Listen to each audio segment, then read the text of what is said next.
My name is Megan Schmitz. I am a medical assistant. I'm Kevin Olson. I'm CJ. My first name is Brad, last name Marin. How did you initially react to the quarantine? I brought a patient back, and then we got the phone call that the patient's mother had tested positive, and I was in a room with them, but I was masked. So I probably really didn't need to be quarantined, but it was protocol at the time to be quarantined for 10 days because I came into contact with her. At first, it was kind of weird being inside, not being able to go out and do anything. I thought that it was only going to last like 2 weeks tops. It's been pretty difficult, I would say, it has been for most people, but I feel like I've adapted to it pretty well at this point. Like I said, I'm used to wearing a mask. For the first few months, I thought it wasn't going to last that long, but after 3 months or so, I was like, yeah, we're going to be in this for a year longer. I did not think it was going to last over a year, but then it just kept going and going. The vaccine is not proven effective, and I still have patients that have gotten the vaccine, their parents, because I'm in peds, so they haven't gotten it yet, but their parents got the vaccine and they are still getting COVID-19. Have you ever gotten COVID-19? I have not. I tested positive for the coronavirus in the last week of October of 2021. I got the Johnson & Johnson vaccine. When I initially found out that I had it, I was pretty shocked because I wasn't that sick. I was kind of bummed that I had to spend 2 weeks just locked up, but I knew that I had to do it to protect other people, so. I had a really bad headache. I'm not sure if I had a fever or not, but it kind of felt that way, like with chills and stuff. I had a stuffy nose, a sore throat, and a little bit of nausea. COVID for me just felt like a bad cold, but obviously it differs from person to person.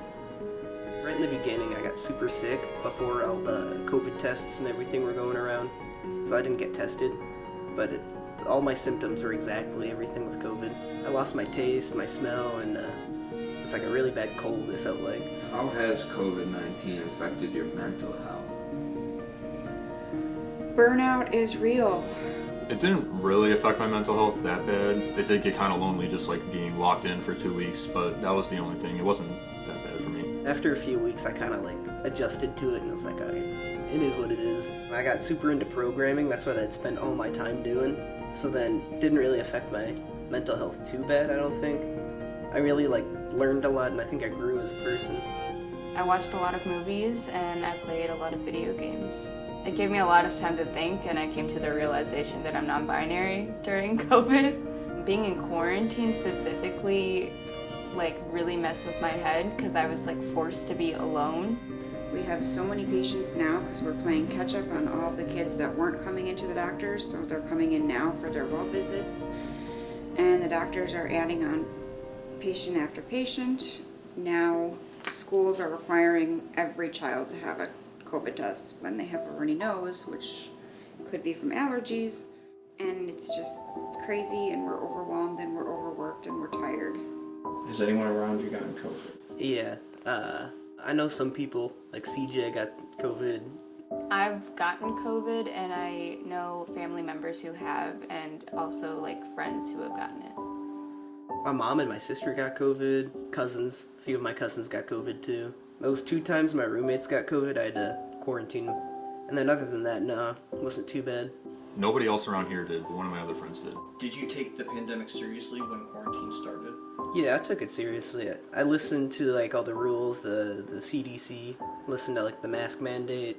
Yeah, well, when the first lockdowns happened, yeah, and then the second time, that was the first time I actually had COVID, so I had to lock down from that. Before the vaccine, I took it very seriously, and I still do, but took it more so seriously then because no one was really safe from it. No one had a vaccine. Do you feel like people have been taking COVID-19 as seriously as they should?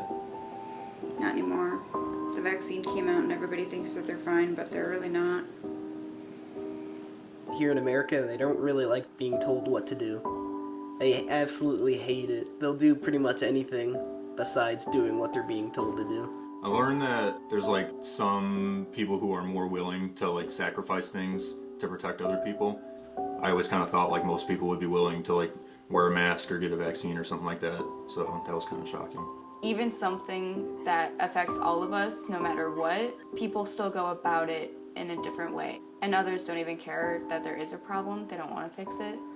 I feel like more than anything else, COVID is going to be one of those things that people talk about in history classes, and we'll be like, this is when the turning point was for why we act this way now. More than anything, I think it's going to ruin the way that a lot of people develop their social skills, especially like children who are going through this, and they don't understand why they're having to stay home or have to wear a mask out and everything. And I think that can really affect the way that people socialize. I think we should all still be wearing masks indoors. I keep my mask on if it's mandated, but if I'm just outside, even with friends, I don't wear a mask. It's frustrating because I thought after people got vaccinated, then they wouldn't have to wear them anymore. And that was one of the big reasons why I wanted to get vaccinated. And it stayed that way for a little bit. Like in the summer, we had that period where we didn't have to wear masks. And then coming back to school, we had to again. And so it was a little frustrating. People should wear masks if they want to, and they don't have to if they're vaccinated. But then you can't really test or see if everyone is vaccinated because people can just lie about it. Before the vaccine, I thought it was a good thing, because we didn't know how it was transmitted and everything like that, so I think it was a good thing. Afterwards, I think it's still good, because there's some people who can't get the vaccine. Has anyone you know died of COVID? Yes. Well, who? Oh, who? It was my Nana. She passed away from COVID. She first fell down and then she went to the hospital, and then after that she got sick because I think probably spread in the hospital and whatnot. After that it was maybe 2 weeks.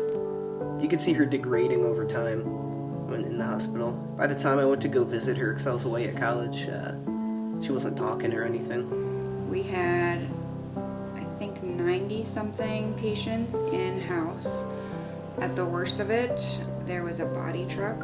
So any more bodies than 10, we would have to use the refrigerated truck to store, and so the funeral places could come and pick up the deceased. Wear a mask when you're inside around other people that you don't know. Your social bubble is a lot bigger than you really think.